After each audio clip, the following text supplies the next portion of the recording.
아버지, 이제 그만 나가주셨으면 합니다. 뭐라고? 어머니 장례식도 끝났잖아요. 여기 계실 이유가 없다고요. 민서가, 이게 무슨 소리야? 아니, 왜 이해를 못하세요? 아버지도 아시잖아요. 우리 집 좁은 거, 애들도 있고. 내가 너희 애들 할아버지고, 내 아빠야. 그러니까 더 마음 아프죠? 제가 이런 말 하기가. 근데 어쩌겠어요. 현실인데. 그래도, 어미 장례식이 끝난 지 일주일도 안 됐는데, 일주일이든 한 달이든 언젠간 해야 할 얘기잖아요. 차라리 지금 하는 게 낫지 않나요? 너희 어미가 살아있었으면, 어머니가 살아계셨으면 더 힘들었겠죠. 이런 꼴 보시면 얼마나 속상하시겠어요. 그러니까 더 빨리 말씀드리는 거예요. 아버님, 저희가 요양원도 알아봤어요. 시설 좋은 데로요. 미연아, 너마저. 저희도 살기 바빠요. 애들 학원비도 빠듯한데. 죄송해요, 정말. 미안하다고? 그래. 내가 이제 쓸모없는 늙은이지. 아버지, 왜 이렇게 다 극단적으로 생각하세요? 요양원이 나쁜 곳도 아니고. 극단적이라고.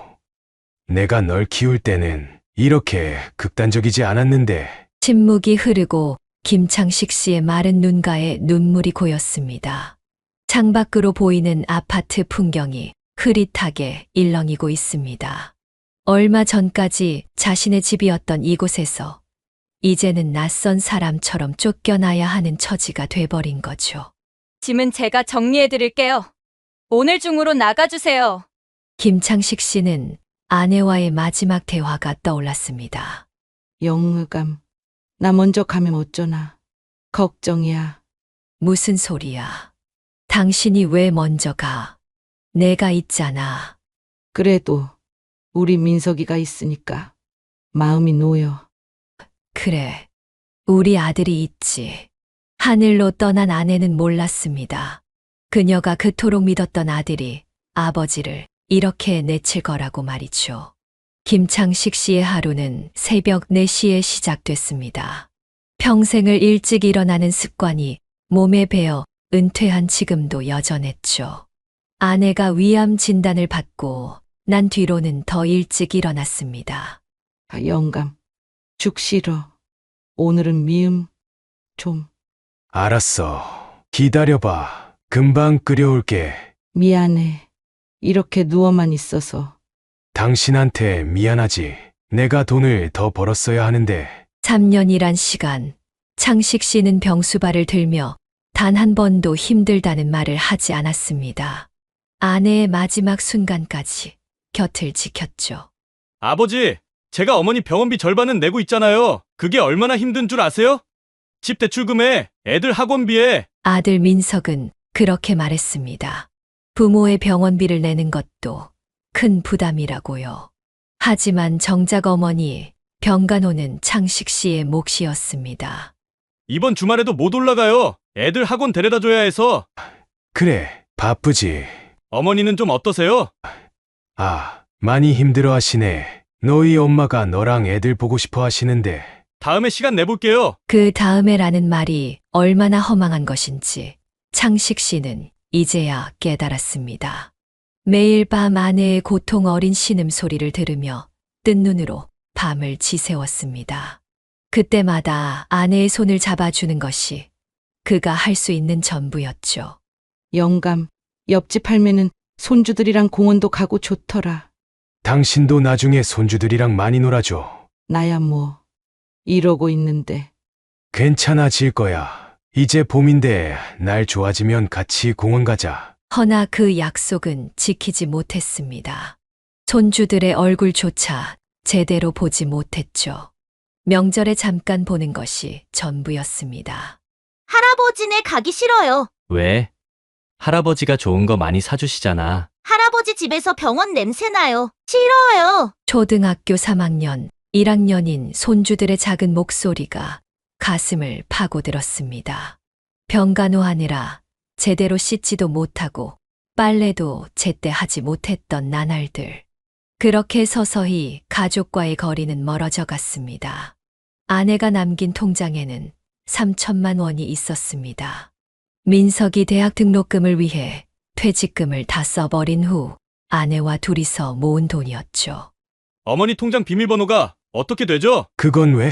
장례 비용이랑 정리할 게 많아서요. 제가 맞으니까 제가 해야죠. 민서가 그래도 아버지는 연금도 나오시잖아요. 그거면 충분하시죠? 그렇게 통장도 넘겨줬습니다. 그리고 일주일 후 이렇게 집에서 쫓겨나게 된 것입니다. 창식 씨는 굽은 허리를 천천히 일으켰습니다. 지팡이를 짚은 손이 떨렸습니다. 현관 벽에 걸린 가족 사진이 눈에 들어왔습니다. 젊은 시절의 자신과 아내, 그리고 어린 민석이가 환하게 웃고 있었죠. 가방만 챙기고 갈게. 짐은 천천히 챙기세요. 시간 드릴게요. 오늘따라 유난히 현관이 멀게 느껴졌습니다. 매일 아침 아들을 회사에 보내며 서 있던 그 자리, 이제는 자신이 나가야 할 차례였습니다. 아버지, 휴대폰은 해지하셔야 할 것 같아요. 요양원에서는 필요 없으실 테니. 그래, 마지막 남은 것마저 빼앗기는 기분이었습니다. 이제 그에게 남은 것은 지팡이 하나, 가방 하나뿐입니다. 현관문을 나서는 창식 씨의 뒷모습이 봄볕에 길게 늘어졌습니다. 허리에 힘이 풀려 그 자리에 주저앉고 싶었지만 마지막 자존심만은 지키고 싶었습니다. 당신, 내가 이러고 있는 걸 보면 얼마나 가슴 아플까. 지팡이를 짚은 손이 떨렸습니다. 평생을 살아온 집을 등지고 한 걸음 내딛는 발걸음이 무거웠습니다. 길가에 서서 하늘을 올려다보니 먹구름이 몰려오고 있었습니다. 지금부터 어디로 가야 할지, 어떻게 살아야 할지, 막막함이 온몸을 휘감았습니다. 주머니 속의 통장을 만져봅니다. 노령연금 빼고는 남은 돈이 없었습니다. 아내와 함께 모아둔 돈은 이미 아들이 가져갔고, 퇴직금은 민석이 대학 등록금으로 썼으니까요. 저기, 아저씨. 터벅터벅 걷고 있는데 누군가 뒤에서 부릅니다. 뒤돌아보니 허름한 차림의 할아버지가 서 있었습니다. 혹시 갈 데 없으세요? 김창식 씨는 이때까지만 해도 몰랐습니다. 이 낯선 할아버지와의 만남이 그의 인생에 어떤 변화를 가져올지, 쫓겨난 자의 서러운 발걸음이 어쩌면 새로운 시작이 될 수 있다는 것을 몰랐습니다. 그의 이야기는 이제 시작입니다. 여기가 제일 싼 고시원이에요. 강값은 한 달에 30만 원이요. 고시원 주인이 좁은 복도를 걸어가며 말했습니다. 3평도 안 되는 방, 창문도 없는 좁은 공간에 침대 하나가 전부였습니다. 화장실이랑 샤워실은 공동으로 써야 하고 할아버지 연세가 있으시니까 1층 방으로 드릴게요. 김 선생, 여기 살만하시겠소? 아까 그 할아버지, 박만석 씨가 걱정스러운 눈빛으로 물었습니다. 괜찮습니다. 이 정도면 감지덕지죠. 겨울에는 방이 좀 추워요. 전기장판은 꼭 준비하셔야 해요. 주인의 말이 귀에 들어오지 않았습니다. 창식의 눈앞에는 30평 아파트에서 손주들과 뛰어놀던 모습이 아른거렸습니다. 보증금은 50만 원이고요. 월세가 30만 원입니다. 연금은 얼마나 받으세요? 매달 45만 원 정도. 그럼 방값 내고 나면 15만 원 남네요. 그걸로 한 달 버티셔야 하는데 괜찮으시겠어요? 주인의 말에 가슴이 철렁 내려앉았습니다. 평생 남한테 돈 빌린 적 없던 사람이 이런 신세가 될 거라곤 생각도 못했습니다. 여기 오래 사셨습니까? 네. 저는 옆방에서 산지 2년 됐어요. 우리처럼 자식들한테 버림받은 사람들이 이 동네에 많이 살아요. 박만석 씨는 주머니에서 뭔가를 꺼냈습니다. 3,000원짜리 식당 쿠폰이었습니다. 복지관 식당 쿠폰이에요. 하루 3끼 중에 한 끼는 해결할 수 있어요. 이걸 왜 절 주시나요? 처음엔 다들 그래요. 자존심 때문에 굶기도 하고. 근데 살다 보면 이것도 감사하더라고요. 고시원 방에 짐을 풀고 있는데 옆방에서 기침 소리가 들렸습니다. 옆방의 이 영감님은 폐가 안 좋아서 밤에 기침을 많이 해요. 귀도 안 들려서 자기 기침 소리도 잘 몰라요. 처음에는 적응하기 힘들 거예요. 근데 곧 익숙해져요. 우리 같은 사람들한테는 이게 현실이니까. 짐을 다 풀고 나니 벌써 저녁이었습니다. 줄인 배를 부여잡고 창식은 창 없는 방에 누웠습니다. 여보, 내가 이러고 있네. 휴대폰도 끊고 연락처도 없이 세상과 단절된 것 같은 기분이 들었습니다. 김 선생, 저기 계시네요. 복도 끝에서 박만석 씨가 손을 흔들었습니다. 지금 복지관 가는 길인데 같이 가실래요? 저녁 시간 다 됐는데. 저는 괜찮습니다. 다들 처음엔 그래요. 자존심 때문에. 근데 자존심 지키다가는 굶어 죽어요. 우리도 평생 세금 내면서 살았는데 받을 건 받아야죠. 그렇게 시작된 창식의 고시원 생활, 그리고 복지관에서의 첫 끼니. 이것이 새로운 삶의 시작이었습니다. 김 선생님, 복지관 식당은 11시부터 1시까지만 운영해요. 일찍 가야 자리 잡을 수 있습니다. 다음 날 박만석 씨는 아침 9시가 되자 창식의 방문을 두드렸습니다. 그렇게 일찍부터 줄을 서야 하나요? 여기 밥 맛있기로 소문났어요. 하루에 1000명은 기본이에요. 일찍 안 가면 자리도 없고 국물도 다 떨어져 버립니다. 복지관으로 향하는 길, 창식은 처음 보는 풍경에 놀랐습니다. 길가에 노인들이 줄지어 서 있었기 때문입니다. 저기 줄 서 계신 분들은 다 우리랑 비슷한 사람들이에요. 자식들 키우느라 퇴직금도 못 모으고 연금도 얼마 안 되고. 복지관 앞에 도착하자 벌써 100명은 넘는 노인들이 줄을 서 있었습니다. 여기 처음 오셨나 봐요? 앞에 선 할머니가 돌아보며 말을 걸었습니다. 네, 오늘 처음입니다. 그럼 이거 하나 가지세요. 급식증이 있어야 밥을 받을 수 있어요. 할머니는 주머니에서 낡은 급식증을 하나 꺼내 건넸습니다. 이걸 그냥 주시면 어떡해요? 괜찮아요.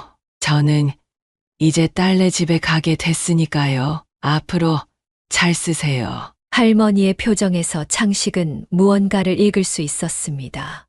딸네 집에 간다는 게 자발적인 선택은 아닌 것 같았습니다. 박 선생님, 저 할머니는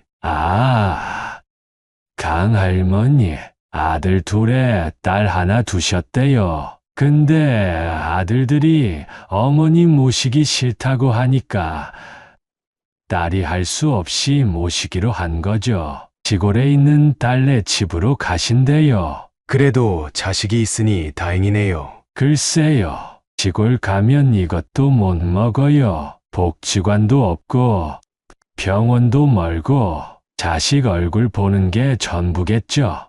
줄이 조금씩 움직이기 시작했습니다. 창식은 주변을 둘러보았습니다.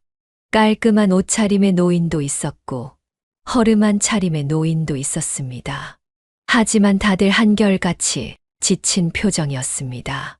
저기 계신 분은 전직 교장 선생님이에요. 자식들 공부시키느라 전세금도 다 써버리셨대요. 그 옆에는 회사 다니다 은퇴하신 분인데 IMF 때 보증 섰다가 다 날리셨고요. 식당 안으로 들어서자 따뜻한 밥 냄새가 났습니다.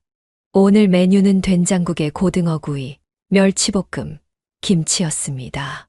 김 선생님, 여기 자리 있어요. 박만석 씨가 빈자리를 가리켰습니다. 옆자리에 노인이 반갑게 자리를 내어주었습니다. 어서 오세요. 처음 뵙네요. 네, 오늘 처음 왔습니다. 아, 그러세요. 저는 이 자리에서만 3년째예요. 이제는 다들 가족이나 다름없죠. 밥을 먹으며 이야기를 나누는 노인들의 모습이 창식의 눈에 들어왔습니다. 서로의 안부를 물으며 약 먹을 시간을 챙겨주고 병원 동행을 약속하는 모습들이었습니다. 우리가 서로 돌봐주지 않으면 누가 돌봐주겠어요. 자식들은 바쁘다고 전화도 안 받는데 옆자리 노인의 말에 다들 고개를 끄덕였습니다. 창식은 문득 자신의 휴대폰을 떠올렸습니다. 아들이 해지하라고 했던 그 휴대폰. 어제 마지막으로 보니 부재중 전화도 문자도 하나 없었습니다. 내일은 무료 치료도 한다니까 꼭 오세요. 다들 연세가 있으시니 건강 챙기셔야죠. 밥을 다 먹고 나오는데 누군가 창식의 어깨를 두드렸습니다. 아까 그 교장 선생님이었습니다. 내일 바둑 들어오세요. 여기 노인정에서 매일 모임이 있어요. 바둑이요? 네, 다들 고수시라 배울 게 많아요. 시간도 빨리 가고 좋습니다. 사실 바둑만 두는 건 아닙니다. 교장 선생님은 창식의 팔을 잡고 노인정으로 안내했습니다. 여기서 우리끼리 품앗이도 하고 서로 도울 일이 있으면 돕고 삽니다. 노인정 안에는 10명 정도의 노인들이 모여 있었습니다. 누군가는 바둑을 두고 누군가는 신문을 보고 있었습니다. 어이, 여기 새로운 분이 오셨네. 어서 오시오. 어디 사시는지? 어제 고시원에 입주하셨답니다. 우리랑 같은 처지시죠?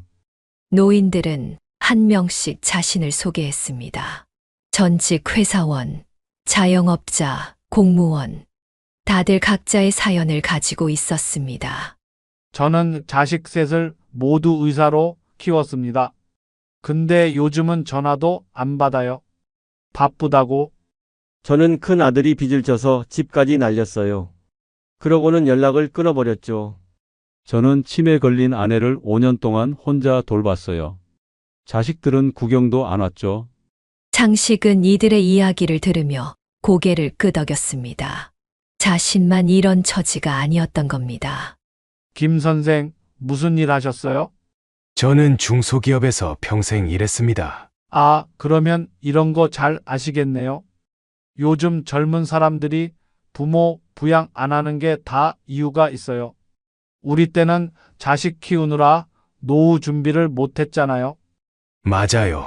퇴직금도 다 자식한테 들어갔죠. 근데 요즘 젊은 사람들은 자기들도 살기 바쁘대요. 집값도 비싸고 애들 교육비도 많이 들고. 대화는 자연스럽게 현재 노인들의 처지로 이어졌습니다. 그래도 여기 오시니까 다행이에요. 혼자 있다가 우울증 걸리신 분들 많아요. 맞아요. 저기 계신 최 선생님도 얼마 전까지 방에만 계셨거든요. 우리가 억지로 끌고 나왔죠. 창식은 구석에 앉아있는 최 선생을 바라봤습니다. 깔끔한 옷차림에 중후한 인상이었습니다. 노인정에서 장기도 두고 이야기도 나누다 보니까 많이 좋아지셨어요. 요즘은 일자리도 알아보고 계시죠? 네, 경비직이 많이 나온다고 해서요. 박만석 씨가 말을 이었습니다. 우리 나이에도 할 수 있는 일이 있어요. 45만 원 연금으로는 살기 힘드니까 다들 이렇게 일자리를 찾아보는 거죠. 아파트 경비도 있고 주차 관리도 있고 몸만 괜찮으시다면 일거리는 많아요. 창식은 문득 자신의 앞으로의 삶에 대해 생각해 보았습니다. 연금으로는 고시원비도 빠듯한데 이대로는 안 되겠다는 생각이 들었습니다. 저 혹시 일자리 정보 어디서 구할 수 있나요? 내일 복지관 가면 상담해 줄 거예요. 거기서 이력서도 써주고 면접 볼 곳도 소개해 줍니다. 노인들은 하나둘 자신의 경험을 들려주었습니다. 경비직을 구하기 위해 면접 본 이야기, 처음으로 월급을 받았을 때의 기쁨, 힘들지만 보람 있는 일과들을 들려주었죠. 처음에는 다들 그래요. 자존심 상하고. 근데 일하면서 만난 사람들이 이제는 가족보다 더 가까워졌어요. 맞아요. 우리끼리라도 서로 의지하면서 살아야죠. 창식은 이들의 이야기를 들으며 조금씩 마음의 안정을 찾아갔습니다. 전 재산을 빼앗기고 집에서 쫓겨났지만 아직 희망은 있었습니다. 김창식님, 경비직 면접 보러 가실 건가요? 복지관 취업 상담실에서 만난 상담사가 물었습니다. 네, 근데 제가 할 수 있을까 싶네요. 요즘은 CCTV도 있고 시설 자동화도 잘 되어 있어서 그렇게 힘들지 않아요. 자격증도 필요 없고요. 상담사는 친절하게 이력서 쓰는 법을 알려주었습니다. 마지막 직장에서 퇴직한 지 10년. 이력서를 쓰는 것도 낯설었습니다. 아버님, 나이는 65세로 적으시는 게 좋겠어요. 거짓말을 써도 되나요? 요즘은 70대 넘으신 분들은 잘 안 뽑으려고 해서요. 보통 다들 이렇게 쓰세요. 그때 옆자리에서 한숨 소리가 들렸습니다. 왜 그러시죠? 이번이 벌써 10번째 면접인데 또 떨어졌네요. 머리가 하얗게 센 할아버지였습니다. 정장을 차려입었지만 다리는 휠체어에 의지하고 있었습니다. 다리가 불편하시네요. 산재로 다쳤어요. 보험금으로 자식들 공부시키고 이제는 저한테 남은 게 없어요. 그래도 포기하지 마세요. 좋은 곳 나올 거예요. 상담사의 위로가 공허하게 들렸습니다. 김창식님, 내일 오전 10시에 현대아파트 면접 보러 가시죠. 제가 추천서 써드릴게요. 다음 날 아파트 관리사무소에서 면접을 보는데 젊은 과장이 이력서를 보며 물었습니다. 밤 근무 가능하시죠? 네, 괜찮습니다. 근데 할아버님 연세가 많으신 것 같은데. 제가 아직 건강합니다. 한번 기회를 주시면 열심히 하겠습니다. 죄송합니다만 저희는 좀 더 젊은 분을 찾고 있어서요. 발걸음이 무거웠습니다. 돌아오는 길에 마주친 박만석 씨가 물었습니다. 어떻게 됐습니까? 젊은 사람을 뽑는다고 하네요. 많이 힘드시죠? 저도 처음에는 20군데도 더 떨어졌어요. 이력서만 보고 거절하니 너무 속상하네요. 제가 얼마나 성실한 사람인지도 모르면서. 오늘은 우리 집에 가서 식사나 하시죠. 제가 라면이라도 끓여드릴게요. 박만석 씨의 방은 창식의 방과 비슷했지만 훨씬 정돈되어 있었습니다. 벽에는 달력이 걸려 있고 구석에는 작은 전기밥솥도 있었습니다. 여기서 끼니를 해결하면 돈이 많이 절약돼요. 복지관 식사랑 같이 하면 한 달에 20만 원은 아낄 수 있죠. 혼자 사시면서 이렇게 꾸려나가시는 게 대단하네요. 처음엔 저도 많이 힘들었어요. 자식들 배신에 화도 나고, 그래도 이제는 담담해졌어요. 라면을 끓이며 박만석 씨가 말을 이었습니다. 내일은 제가 일하는 주차장에 한번 같이 가보시죠. 일이 그렇게 힘들지 않아요. 주차장이요? 네. 대형마트 주차장이에요. 하루 6시간만 일하면 되고 월급도 90만 원 줍니다. 그래도 될까요? 제가 소장님하고 이야기해 볼게요. 요즘 인력이 모자란다고 하셨거든요. 그렇게 다음 날 창식은 박만석 씨를 따라 대형마트로 향했습니다. 주차장은 생각보다 깨끗했고 직원들도 친절해 보였습니다. 우리 나이에는 이런 일이 딱이에요. 서서 차량 유도만 하면 되고 비가 오면 실내에서 일할 수도 있어요. 소장은 창식을 보자마자 흔쾌히 채용을 결정했습니다. 경력이나 자격증은 필요 없어요. 성실하게만 나오시면 됩니다. 내일부터 오실 수 있죠? 네, 그럼요. 네. 처음으로 희망이 보였습니다. 90만 원, 연금 45만 원과 합치면 135만 원. 고시원비 내고도 매달 100만 원이 남는다고 생각하니 너무 기뻤습니다. 이제 자리 잡으실 일만 남았네요. 축하드립니다. 박만석 씨가 환하게 웃었습니다. 창식은 문득 며칠 전 아들 집에서 쫓겨나던 날을 떠올렸습니다. 그때는 세상이 무너진 것만 같았는데 이렇게 또 웃는 날이 오는 걸 보니 살아나갈 희망이 생겼습니다. 앞으로 제가 열심히 하겠습니다. 그러셔야죠. 우리가 비록 자식들한테 버림받았지만 이렇게 서로 의지하면서 살면 되는 거예요. 김씨 아저씨, 오늘도 일찍 나오셨네요. 주차장에서 일한 지 한 달. 이제는 직원들과도 제법 친해졌습니다. 젊은 사람보다 일도 꼼꼼하시고 손님들한테도 친절하시고 우리가 큰 복 받았어요. 소장의 칭찬에 창식은 겸손하게 웃었습니다. 어서 오세요. 저쪽 A구역에 자리 많습니다. 손님들을 안내하는 일이 즐거웠습니다. 특히 노인 손님들이 오면 더 친절하게 대했습니다. 할아버지, 이쪽은 경사가 있어서 불편하실 거예요. 저기 평지 주차장으로 모시겠습니다. 아이고, 고마워요. 요즘 젊은이들은 우리를 사람 취급도 안 하는데. 그러던 어느 날이었습니다. 아버지! 나치근 목소리에 고개를 돌렸습니다. 민석이었습니다. 여기서 뭐 하시는 거예요? 민석의 눈에는 놀란 기색이 역력했습니다. 뒷좌석에는 손주들이 있었습니다. 할아버지다! 애들아, 조용히 해. 어서 가자. 민석은 아이들을 말리며 서둘러 차를 돌렸습니다. 창식은 그저 묵묵히 지켜보았습니다. 김 선생, 괜찮으세요? 옆에서 일하던 박만석이 걱정스레 물었습니다.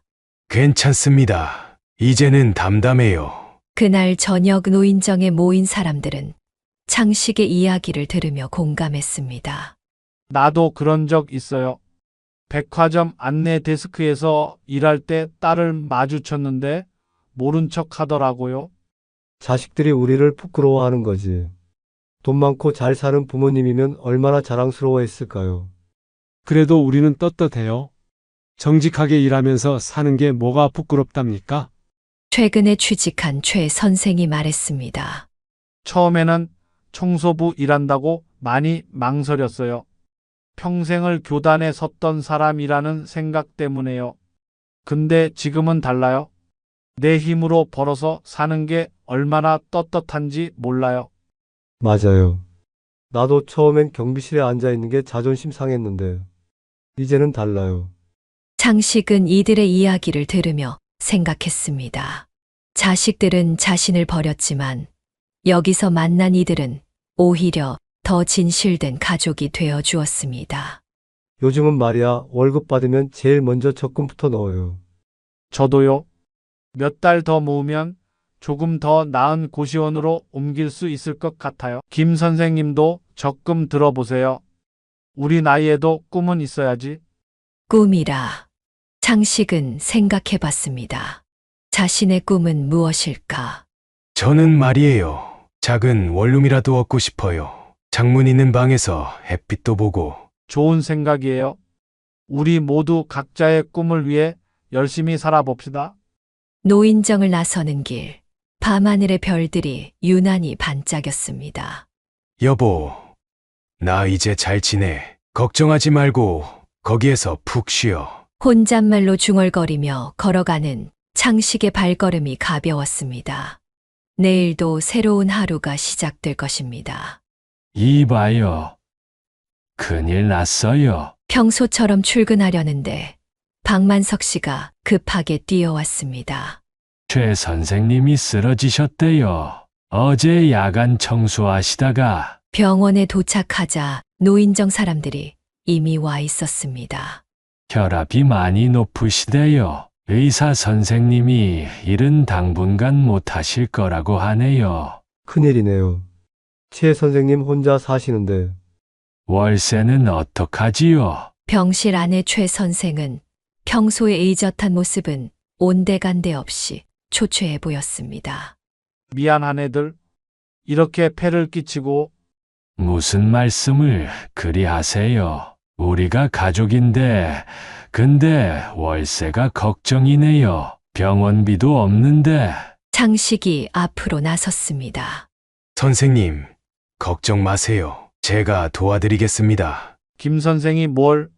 제가 이번 달 월급 받았거든요. 먼저 병원비부터 해결하시죠. 다른 노인들도 하나둘씩 지갑을 꺼냈습니다. 나도 10,000원이라도 보태야지. 내가 이번 달 주차장 수당 받은 게 있어요. 우리가 서로 돕고 살아야지. 어디 다른 사람이 있나요? 최 선생의 눈시울이 붉어졌습니다. 고맙네들. 정말 고맙네. 병원을 나서는 길, 창식은 문득 아내 생각이 났습니다. 그때 자신은 혼자서 아내를 간호했지만 지금 최 선생은 이렇게 많은 가족이 있었습니다.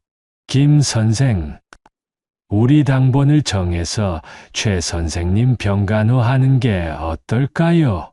그래요.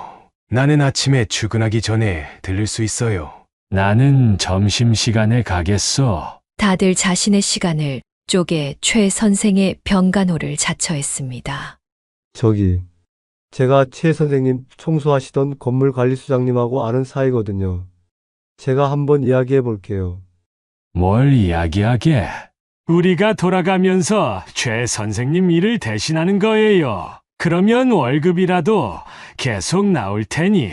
모두가 박수를 쳤습니다. 좋은 생각이에요. 우리가 서로 돕고 살면 되는 거지. 나는 저녁에 2시간 정도 할 수 있어요. 그렇게 한 달이 지났습니다.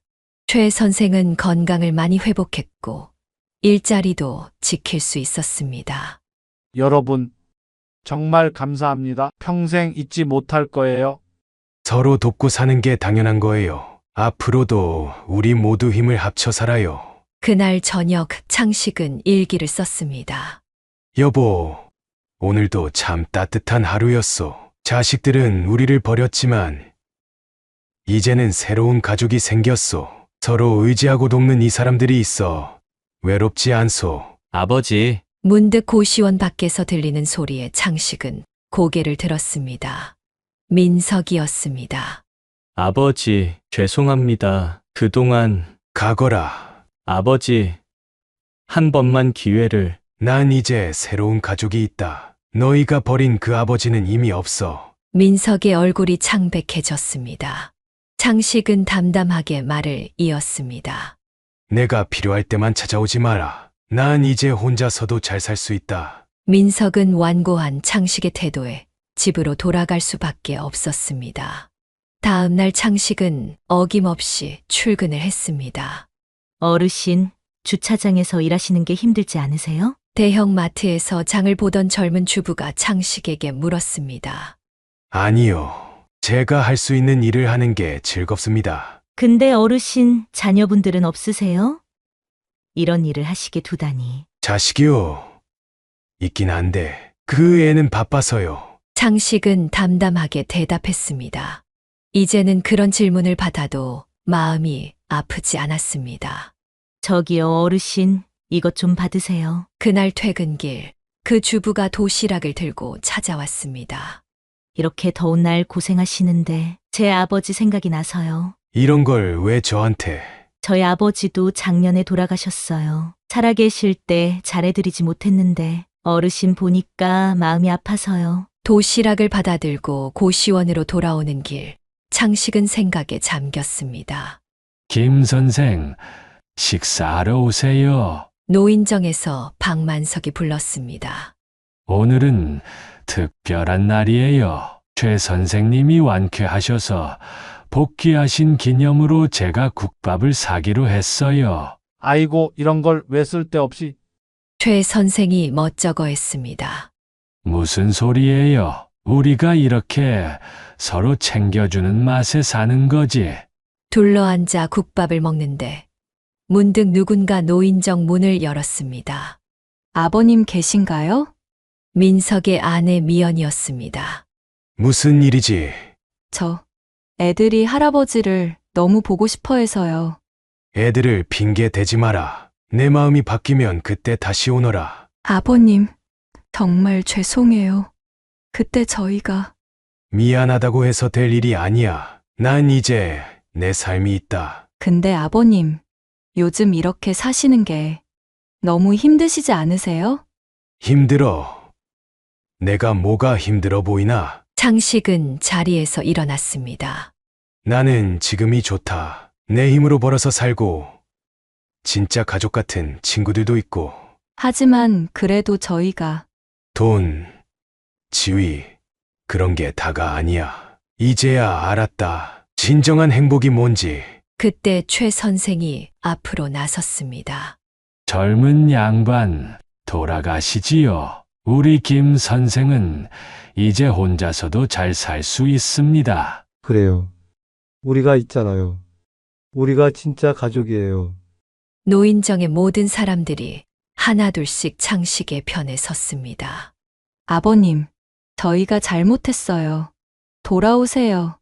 돌아갈 곳은 없다. 이제 여기가 내 집이고, 이 사람들이 내 가족이야. 미연은 결국 눈물을 흘리며 노인정을 나갔습니다.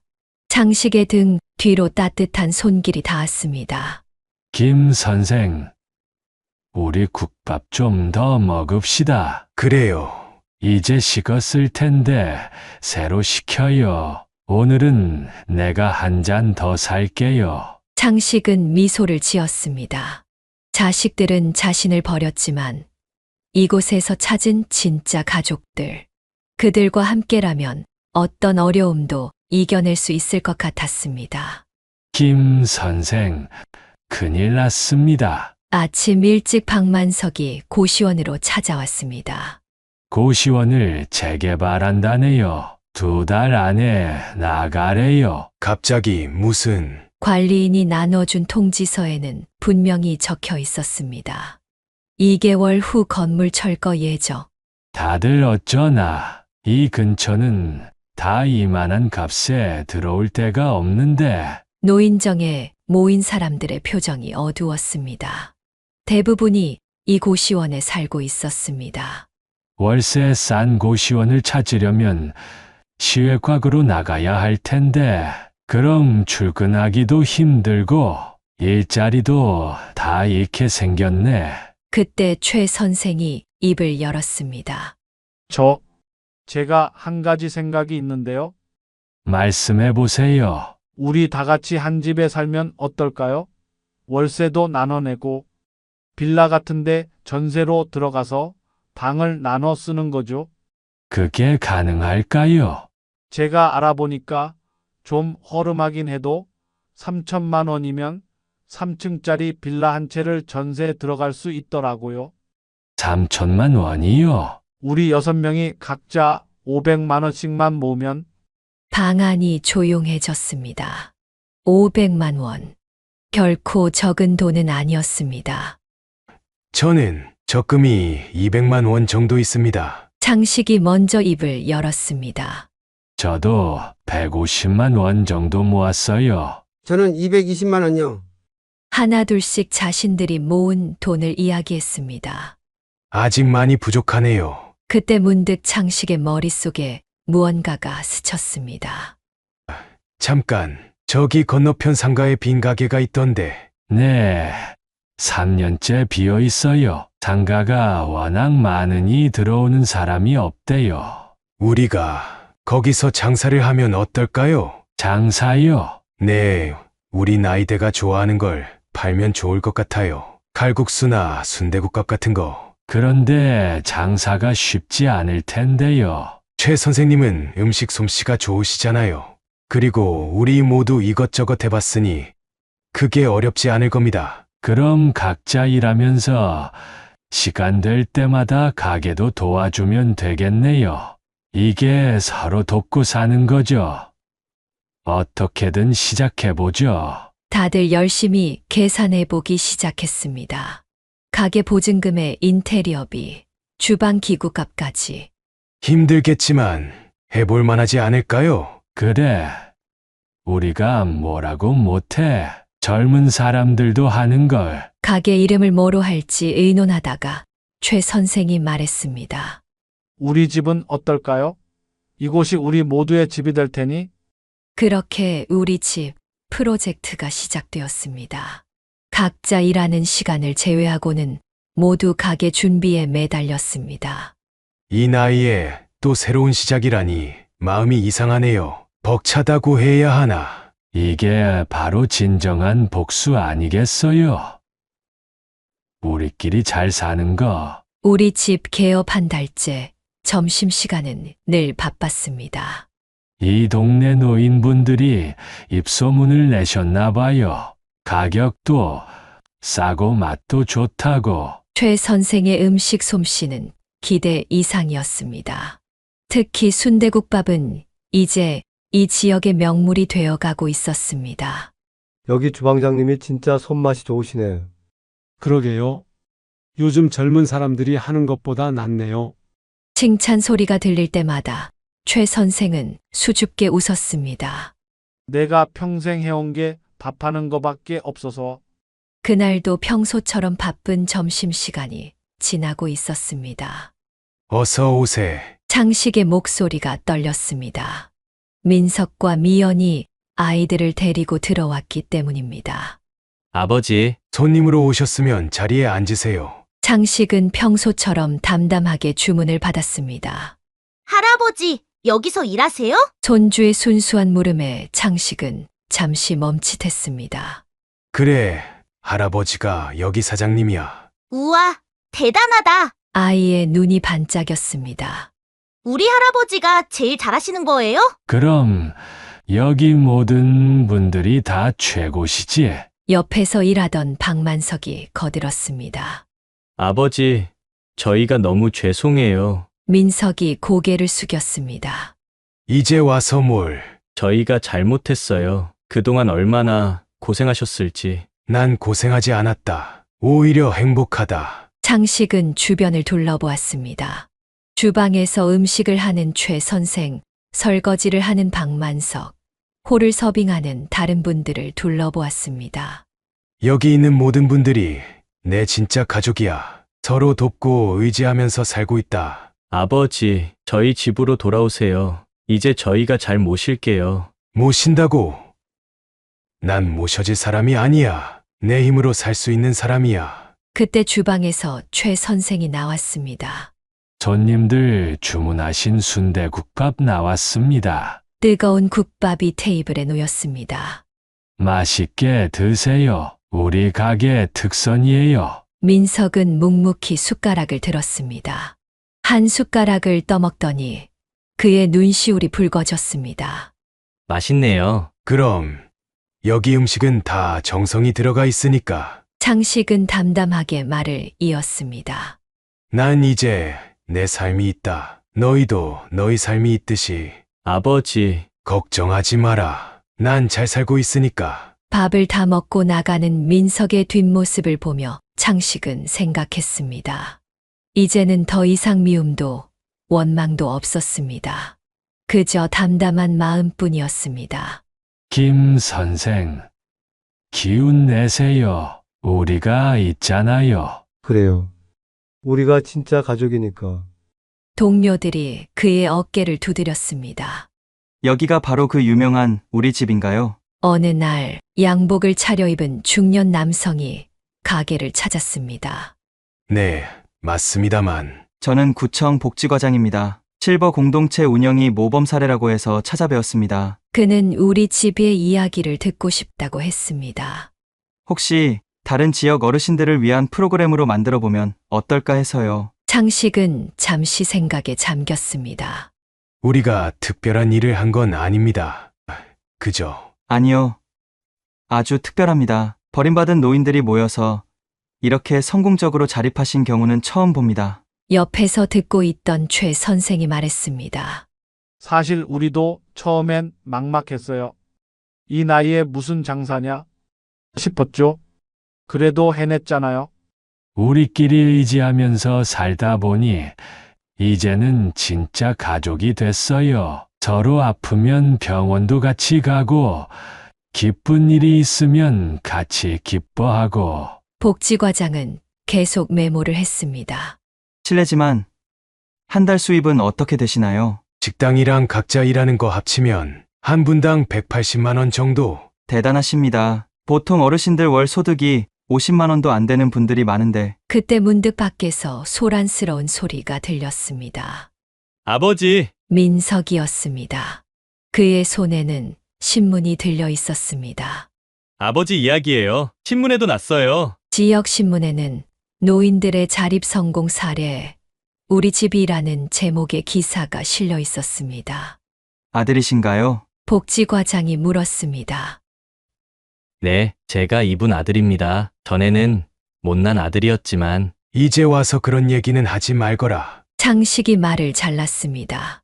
난 지금 행복하다. 내가 걱정할 필요 없다. 아버지, 넌 내 가족들 잘 돌보면 돼. 난 여기 내 가족이 있으니까. 복지과장은 계속 메모를 하다가 물었습니다. 선생님들, 혹시 다른 어르신들을 위해 강연을 해주실 수 있으신가요? 강연이요? 네. 어떻게 이런 공동체를 만들게 되셨는지, 어떤 어려움이 있었는지. 창식은 동료들을 바라보았습니다. 모두가 고개를 끄덕였습니다. 좋습니다. 우리처럼 힘들어하는 분들에게 도움이 된다면. 그날 저녁, 가게 문을 닫고 다들 모였습니다. 자, 오늘은 특별히 제가 준비했습니다. 최 선생이 소주를 한 병 꺼냈습니다. 우리가 여기까지 온 걸 축하하면서, 아니, 우리가 앞으로 더 잘 살아갈 걸 축하합시다. 잔이 부딪히는 소리가 났습니다. 여러분, 우리 진짜 해냈습니다. 창식은 창밖을 바라보았습니다. 어둠이 내린 거리, 우리 집이라는 간판이 따뜻하게 빛나고 있었습니다. 여보, 보고 있어. 내가 이제 진짜 행복하오. 자식들 때문에 서러워할 것 없이 당당하게 살고 있어. 이것이 진정한 복수였습니다. 누군가에게 의지하지 않고 당당하게 살아가는 것. 그것이 바로 진정한 행복이었습니다. 부모는 자식의 그늘이 아닙니다. 자식은 부모의 전부가 아닙니다. 우리는 누군가의 부모이기 이전에 한 사람의 인생입니다. 김창식 님이 보여주신 것처럼 인생의 마지막 장까지 우리는 새로운 이야기를 써내려갈 수 있습니다. 자식에게 버림받았다고 해서 세상이 끝난 것은 아닙니다. 오히려 그것은 새로운 시작일 수 있습니다. 당신의 곁에는 언제나 또 다른 가족이 있을 수 있다는 걸 기억하세요. 함께 손잡고 일어서면 우리는 무엇이든 해낼 수 있습니다. 오늘도 어딘가에서 힘겹게 하루를 보내고 계신 분들이 계시다면 이 이야기가 작은 희망이 되길 바랍니다. 이런 따뜻한 이야기를 더 많은 분들과 나누고 싶으신가요? 구독과 좋아요를 눌러주시면 진솔한 이야기를 계속해서 전해드리도록 하겠습니다. 세월이 준 선물, 당신의 이야기를 전하는 세월의 지혜였습니다. 감사합니다.